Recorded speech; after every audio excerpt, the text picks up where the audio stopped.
Hi guys, welcome back to my channel. So let's go for camping and this is part 2. Part 1 ఎవరైనా miss అయ్యి ఉంటే please to watch. దాని తర్వాత part 2 చూడండి, అప్పుడు మీకు అర్థమవుతుంది ఇది కంటిన్యూషన్ వీడియో అని. సో ఇదే మా క్యాంపింగ్ ప్లేస్ అనమాట. చైర్స్ అవన్నీ వేసుకుని సెటప్ చేసుకుంటున్నాం అండ్ స్నాక్స్ కోసం లేస్ తీసుకున్నాం అనమాట. అండ్ కిట్టు ఇక్కడ సెట్ చేస్తున్నాడు బీబీక్యూ సెటప్, ఏ డైరెక్షన్ బాగుంటుంది అని చెప్పి చూస్తున్నాడు. అండ్ బీబీక్యూకి కావాల్సింది main coal and kerosene and fire కదా, సో అవన్నీ తెచ్చేసుకున్నాం. ఫస్ట్ మెల్లిమెల్లిగా అన్నీ సెటప్ చేసుకుంటున్నాం అనమాట. ఇక్కడైతే ఫైర్ మెల్లిగా వెలుగుతుంది అది. సో మొత్తం మీద అయితే వెలిగిపోయింది కోల్. అండ్ ఆ తర్వాత బీబీక్యూ స్టార్ట్ చేసామన్నమాట. ఆల్రెడీ చికెన్ మ్యారినేట్ చేసి తెచ్చాను కాబట్టి గ్రిల్కి పెట్టేశాను.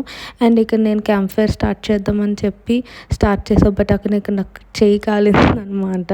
బట్ సంహౌ మొత్తం మీద ఏదో అంటించేసాం.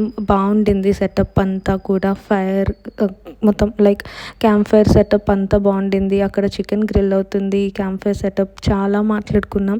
లైక్ చాలా బాగా అనిపించింది. It was a very good experience because నాకు ఎప్పుడు ఇలాంటి ఎక్స్పీరియన్స్ లేదు. అంటే నేను ఎప్పుడు క్యాంప్ ఫైర్ అట్లా ఎప్పుడు లేకుండే, but this was very nice.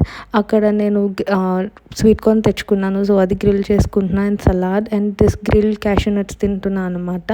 Chicken grill చాలా బాగా వచ్చింది, బట్ వాటర్ మిలన్ నేను అనుకున్నంత నీట్గా రాలేదు. అంటే మనకి బార్బిక్యూలో సర్వ్ చేస్తారు కదా, అలా ఏం రాలేదు. సో అది కొంచెం ఫ్లాప్ అయింది, but somehow we enjoyed. And ఇక్కడ స్వీట్ కార్న్ని గ్రిల్ చేసుకున్నాం కదా, అది ఉప్పు కారం పెట్టుకుని నెమ్మగా పెట్టుకుని తిన్నాం. టేస్ట్ కూడా చాలా చాలా బాగుంది. నాకైతే ఈ సెటప్ అండ్ వెదర్ కూడా చాలా బాగా అనిపించింది. వేడిగా లేదు, చాలా చల్లగా ఉంటుంది ఆ రోజు. So we had a lot of fun. ఈ వీడియో మీకు ఎలా అనిపించిందో please let me know in the comment section. And please like, share and subscribe. Thanks for watching guys. Meet you guys in next video. Bye guys.